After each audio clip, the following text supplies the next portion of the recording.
प्रिय छात्रों, नमस्ते। आप सभी का स्वागत है।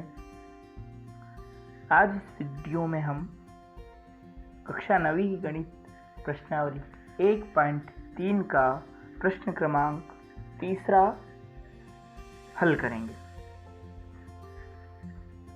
देखिए, प्रश्न दे रखा है, निम्नलिखित को P/Q के रूप में व्यक्त कीजिए, जहां P और Q पूर्णांक हैं तथा Q बराबर नहीं है 0 के।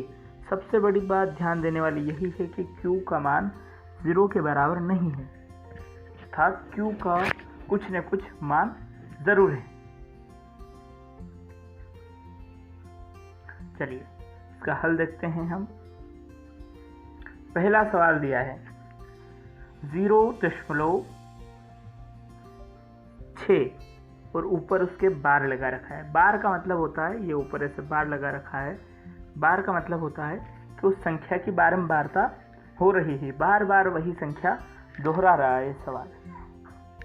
तो हम इसका हल करते हैं। तो आइए हम इस सवाल को हल करते हैं। सबसे पहले माना 0.6 बार बराबर x है। हमने इस 0.6 को x के बराबर माना है। अब x बराबर 0.6 बार, इस बार को हटाते हुए हम इस संख्या को कैसे लिख सकते हैं? 0.666 डैश डैश डैश, ये ऐसे बढ़ता जाएगा, मतलब ये संख्या आगे भी आ रहा है, 6 चलता जाएगा आगे। अब क्या करेंगे हम इस सवाल को लेकर, दोनों पक्षों में 10 की गुणा करने पर संख्या के इस तरफ भी 10 का गुणा करेंगे तथा इधर भी 10 का गुणा करेंगे। देखो इसने किया है, क्या किया? 10 का गुणा करने पर तो x में 10 का गुणा किया तो ये 10x हो गया, और इसने 0.666 में 10 का गुणा किया, कैसे होगा? 10 छंग 60, शून्य हासिल 6, फिर 10 छंग 60 का शून्य और 6 66, फिर 6 बचे, फिर 10 छंग 60 और 6 66, 6 फिर 6 बचा, दशमलव लगाया, दशमलव अभी रहने दीजिए। 10 का गुणा शून्य में करेंगे तो शून्य हो जाएगा, और ये हासिल बचा 6 जोड़ देंगे तो कितना आ जाएगा? 6। हमें पता है दशमलव के पीछे से अगर संख्या गिने दशमलव को, तो कितनी सारी संख्या हम गिन के नहीं लगा सकते हैं, पीछे से किस संख्या के बाद दशमलव लगाया जाए। तो हम देखते हैं कि दशमलव के आगे कितनी संख्या है, एक संख्या है, तो इधर भी एक संख्या छोड़ के दशमलव लगा देंगे, मान हमारा हो जाएगा 6.66666। ये ऐसे चलता ही जाएगा, डैश डैश डैश। हाँ, इस प्रकार तो हमें 10 का गुणा करने पर ये मान प्राप्त होता है। इस संख्या में हमने 10 का गुणा किया है तो संख्या आई 10x बराबर 6.666 डैश डैश डैश। आगे भी ये संख्या चलती जाएगी। अब हम इसे समीकरण 1 नाम दे देते हैं, ये समीकरण 1 हो जाएगी हमारे। ठीक है, नोट कीजिएगा इसे, समीकरण 1।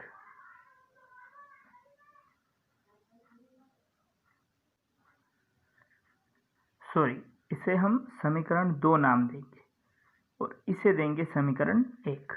ऊपर वाली जो संख्या है इसे हम समीकरण 1 नाम दे देंगे और इसे समीकरण 2 नाम देंगे। अभी जो संख्या प्राप्त हुई है समीकरण, इसे 10x बराबर 6.666 समीकरण 2 हो जाएगी, ऊपर वाली समीकरण 1 हो जाएगी। अब क्या करेंगे, समीकरण 2 में से समीकरण 1 को घटाने पर हम समीकरण 2 में से इस 1 को माइनस कर देंगे, समीकरण 2 माइनस समीकरण 1, इसे घटाएंगे तो क्या होगा? इधर लिखेंगे हम, कैसे घटाएंगे? 10 एक्स, दोनों का बाएं तरफ वाला जो भाग है वो लेते हैं, तो समीकरण 2 का बाएं तरफ का भाग ये है 10x, 10x माइनस एक्स, इस संख्या का ये भाग ले लेंगे, बराबर के उधर जो है 6.666, इसमें से घट जाएगा ऊपर वाला मान 0.666, तो हमारी संख्या क्या बच जाएगी, 6 में से 6 गया तो 0, इधर 6 में से 6 गया तो 0, इधर भी 6 में से 6 गया तो 0, दशमलव और 6 में से 0 गया तो 6, तो संख्या क्या बच गई हमारे 6 सिर्फ, बाकी सब 0 हो जाएगा, ये इतना बचेगा, ये देखिए इस जगह। तो अब बराबर के उधर तो हमारे 6 बच गया था, उधर 10 माइनस एक्स था, 10x माइनस एक्स, तो 10x में से एक एक्स जाएगा तो कितना बचेगा 9x, तो 9x बराबर कितना हो जाएगा 6, ये इतना मान हो गया है ना, 9x बराबर 6, ये 9x बराबर 6।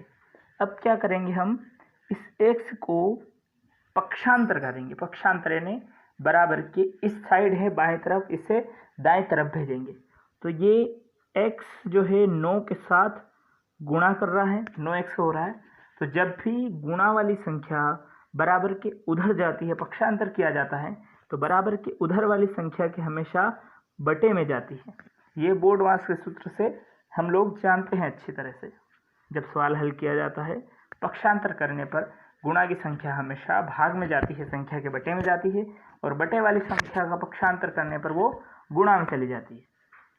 तो ये जब हम पक्षांतर करेंगे इस 9 का, तो क्या होगा, ये 9 जो है 6 के बटे में चला जाएगा, x बराबर 6/9 हो जाएगा।